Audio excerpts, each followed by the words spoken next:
You will hear a number of different recordings, and you will have to answer questions on what you hear. There will be time for you to read the instructions and questions, and you will have a chance to check your work. All the recordings will be played once only. The test is in 4 sections. At the end of the test, you will be given 10 minutes to transfer your answers to an answer sheet. Now turn to Section 1.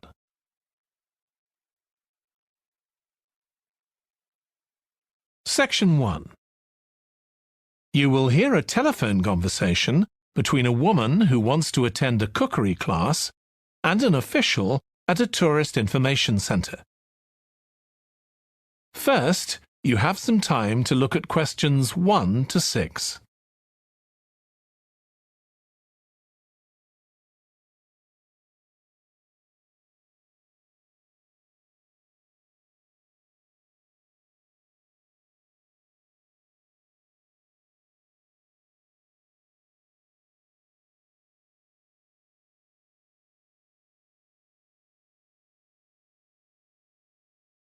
Now we shall begin. You should answer the questions as you listen because you will not hear the recording a second time. Listen carefully and answer questions 1 to 6. Hello, Tourist Information Centre. Mike speaking. How can I help you? Oh, hi. I wanted to find out about cookery classes. I believe there are some one-day classes for tourists. Well, they're open to everyone, but tourists are always welcome. OK, let me give you some details of what's available. There are several classes. One very popular one is at the food studio. OK. They focus on seasonal products, and as well as teaching you how to cook them, they also show you how to choose them. Right, that sounds good. How big are the classes? I'm not sure exactly, but they'll be quite small. And could I get a private lesson there? I think so. Let me check. Yes, they do offer those. Though, in fact, most of the people who attend the classes find it's a nice way of getting to know one another. I suppose it must be, yes. And this company has a special deal for clients where they offer a discount of 20% if you return for a further class. OK, but you said there were several classes. That's right. Another one you might be interested in is Bond's Cookery School. They're quite new. They just opened 6 months ago, but I've heard good things about them. They concentrate on teaching you to prepare healthy food, and they have quite a lot of specialist staff. So is that food for people on a diet and things like that? I don't know if I'd be interested in that. Well, I don't think they particularly focus on low-calorie diets or weight loss. It's more to do with recipes that look at specific needs, like including ingredients that will help build up your bones and make them stronger, that sort of thing. I see. Well, I might be interested. I'm not sure. Do they have a website I could check? Yes. Just key in the name of the school. It'll come up. And if you want to know more about them, every Thursday evening they have a lecture at the school. It's free, and you don't need to book or anything. Just turn up at 7:30. And that might give you an idea of whether you want to go to an actual class. Before you hear the rest of the conversation, you have some time to look at questions 7 to 10.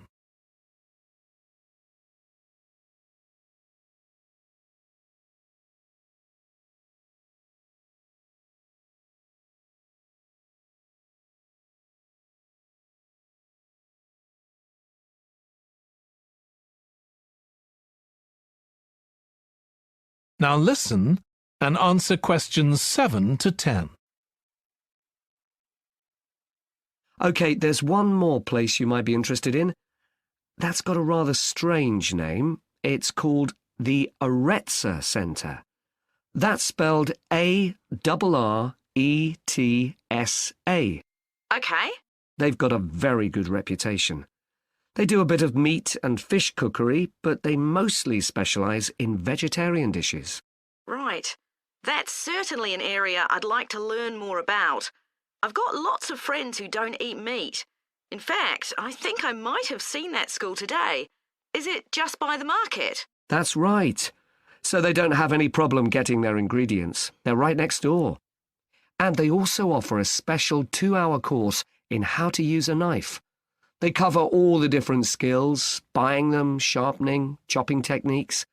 It gets booked up quickly, though, so you'd need to check it was available. Right, well, thank you very much. I'll go and check that out. That is the end of section 1. You now have half a minute to check your answers.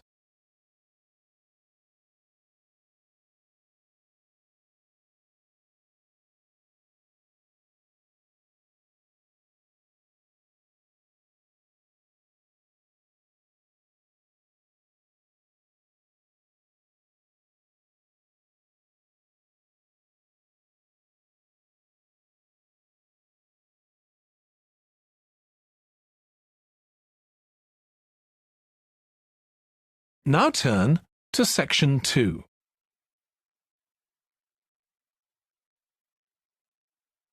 Section 2.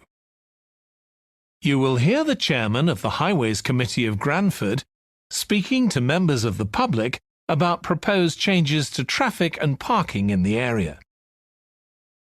First, you have some time to look at questions 11 to 13.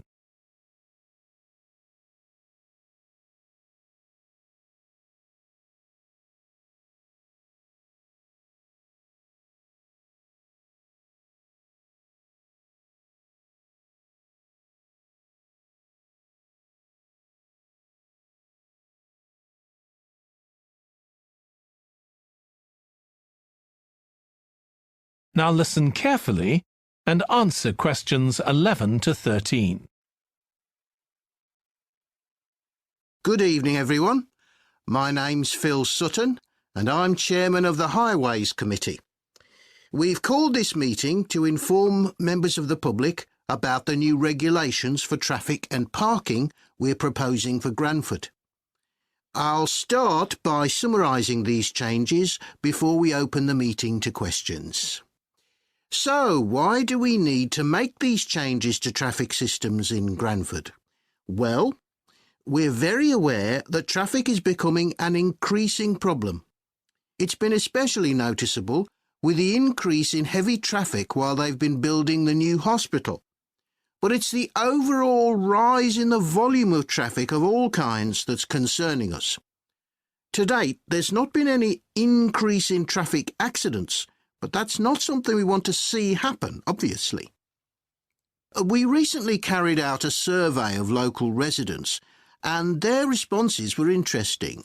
People were very concerned about the lack of visibility on some roads due to cars parked along the sides of the roads.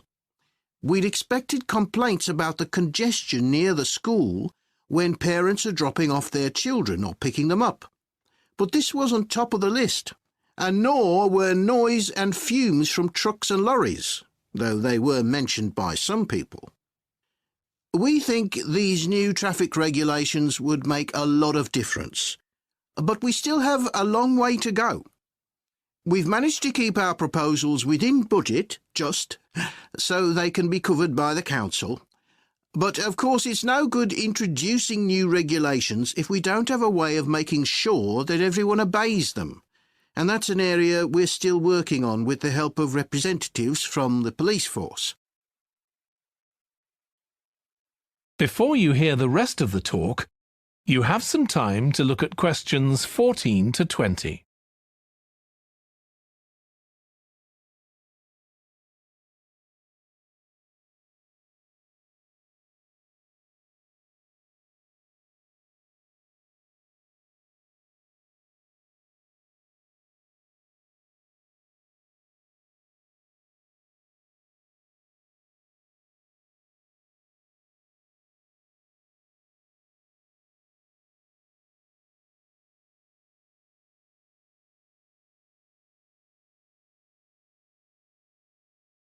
Now listen and answer questions 14 to 20. OK, so this slide shows a map of the central area of Granford with the High Street in the middle and School Road on the right. Now, we already have a set of traffic lights in the High Street at the junction with Station Road, but we're planning to have another set at the other end at the School Road junction to regulate the flow of traffic along the High Street. We've decided we definitely need a pedestrian crossing. We considered putting this on School Road just outside the school, but in the end we decided that could lead to a lot of traffic congestion. So we decided to locate it on the High Street, crossing the road in front of the supermarket. That's a very busy area, so it should help things there. We are proposing some changes to parking. At present, parking isn't allowed on the High Street outside the library, but we're going to change that and allow parking there, but not at the other end of the High Street near School Road. There'll be a new no parking sign on School Road just by the entrance to the school, forbidding parking for 25 metres. This should improve visibility for drivers and pedestrians, especially on the bend just to the north of the school. As far as disabled drivers are concerned, at present they have parking outside the supermarket, but lorries also use those spaces, so we've got 2 new disabled parking spaces on the side road up towards the bank. It's not ideal, but probably better than the present arrangement. We also plan to widen the pavement on School Road. We think we can manage to get an extra ½ metre on the bend just before you get to the school, on the same side of the road. Finally, we've introduced new restrictions on loading and unloading for the supermarket, so lorries will only be allowed to stop there before 8 a.m. That's the supermarket on School Road. We kept to the existing arrangements with the High Street supermarket. OK, so that's about it. Now, That is the end of section 2. You now have ½ a minute to check your answers.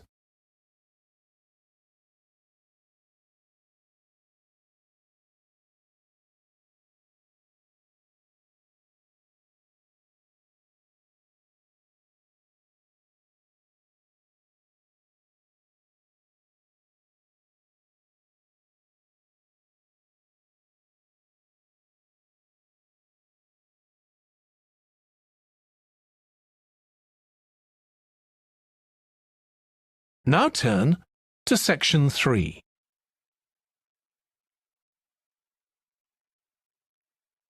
Section 3. You will hear 2 biology students called Emma and Jack discussing an experiment they are going to do together. First, you have some time to look at questions 21 to 25.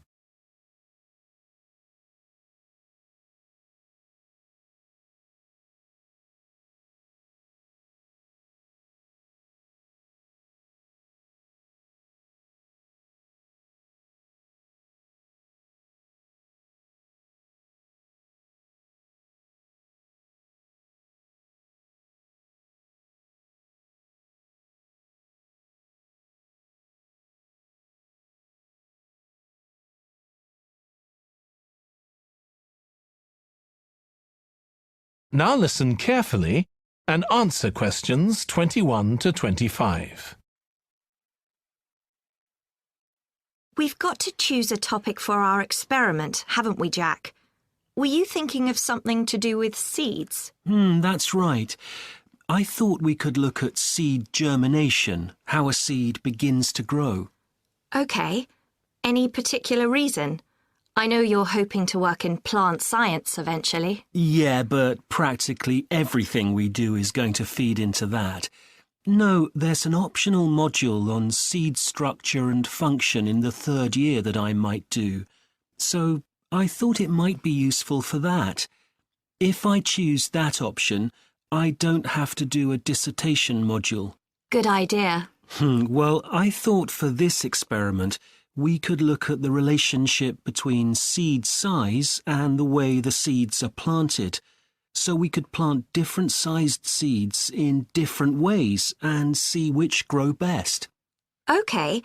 we'd need to allow time for the seeds to come up. That should be fine if we start now. A lot of the other possible experiments need quite a bit longer. So that'd make it a good one to choose. And I don't suppose it'd need much equipment. We're not doing chemical analysis or anything. Though that's not really an issue. We've got plenty of equipment in the laboratory. Yeah, we need to have a word with the tutor if we're going to go ahead with it, though. I'm sure our aim's okay. It's not very ambitious, but the assignment's only 10% of our final mark, isn't it? But we need to be sure we're the only ones doing it. Yeah, it's only 5% actually, but it'd be a bit boring if everyone was doing it. Did you read that book on seed germination on our reading list? The one by Graves? I looked through it for my last experiment, though it wasn't all that relevant there. It would be for this experiment, though. I found it quite hard to follow.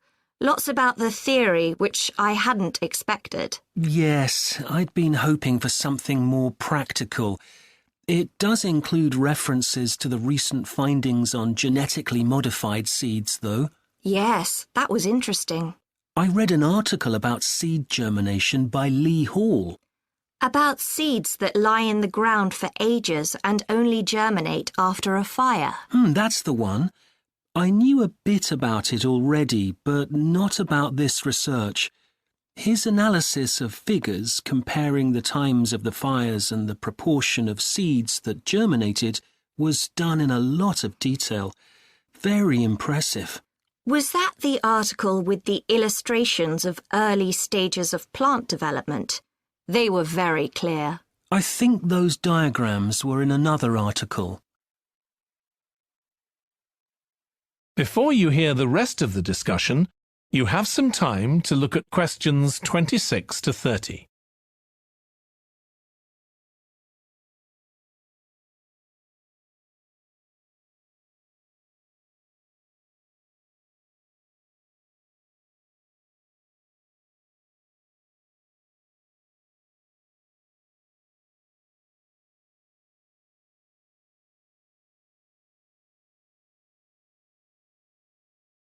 Now listen and answer questions 26 to 30. Anyway, shall we have a look at the procedure for our experiment? We'll need to get going with it quite soon. Right. So the first thing we have to do is find our seeds. I think vegetable seeds would be best, and obviously they mustn't all be the same size. So how many sorts do we need? About 4 different ones? I think that would be enough. There'll be quite a large number of seeds for each one. Then for each seed, we need to find out how much it weighs and also measure its dimensions. And we need to keep a careful record of all that. That'll be quite time-consuming. And we also need to decide how deep we're going to plant the seeds, right on the surface a few millimetres down or several centimetres. OK, so then we get planting.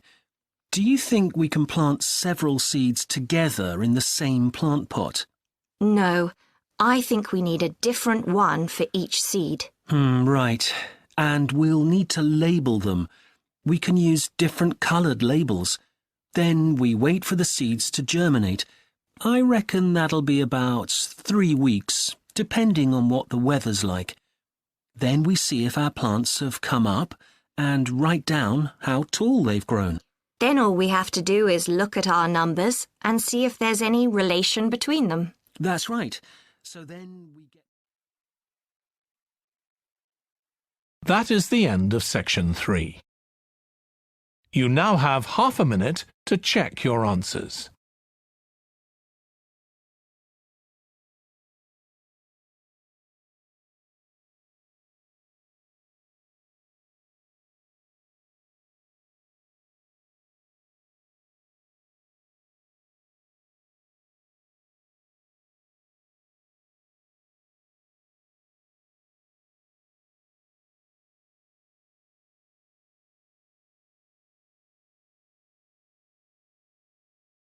Now turn to Section 4.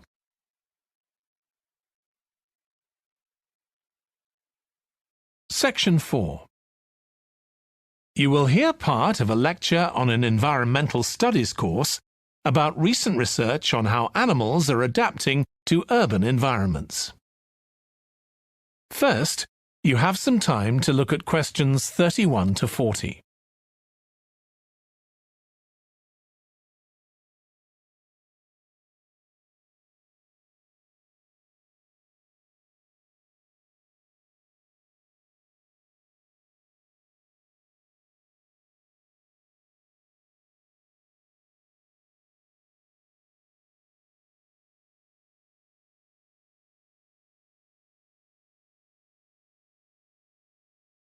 Now listen carefully and answer questions 31 to 40. Hi. Today we're going to be looking at animals in urban environments, and I'm going to be telling you about some research on how they're affected by these environments.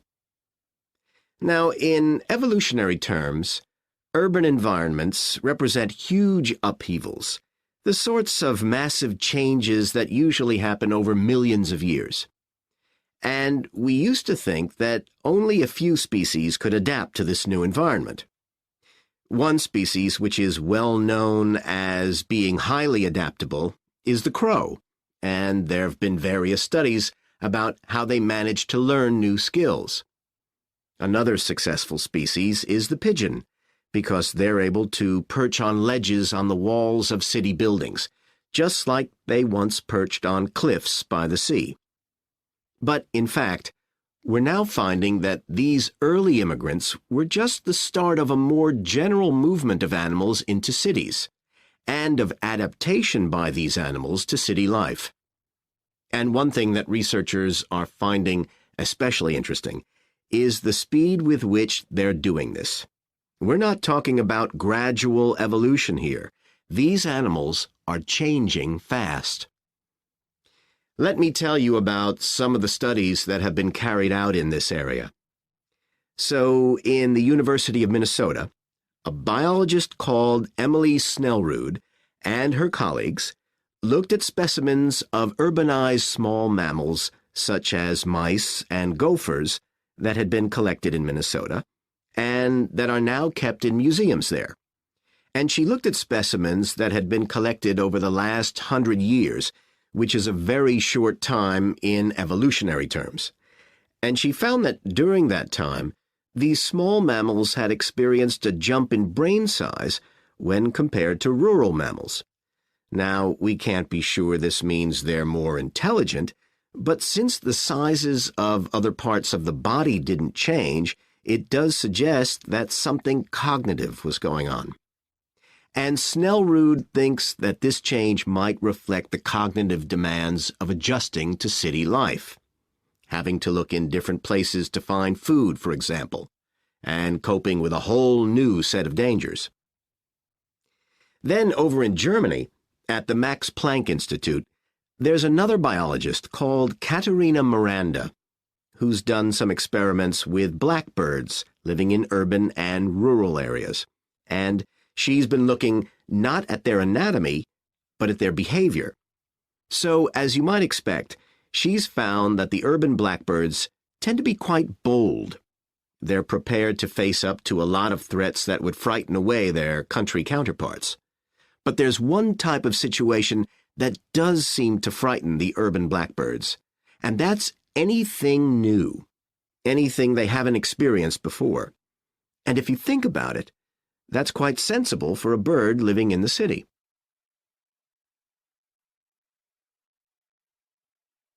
Jonathan Atwell, in Indiana University, is looking at how a range of animals respond to urban environments. He's found that when they're under stress, their endocrine systems react by reducing the amount of hormones such as corticosterone into their blood. It's a sensible-seeming adaptation. A rat that gets scared every time a subway train rolls past won't be very successful. There's just one more study I'd like to mention, which is by Sarah Parton and her team.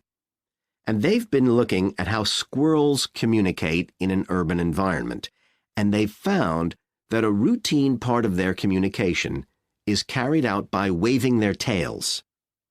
You do also see this in the country, but it's much more prevalent in cities, possibly because it's effective in a noisy environment. So, what are the long-term implications of this? One possibility is that we may see completely new species developing in cities. But on the other hand, it's possible that not all of these adaptations will be permanent.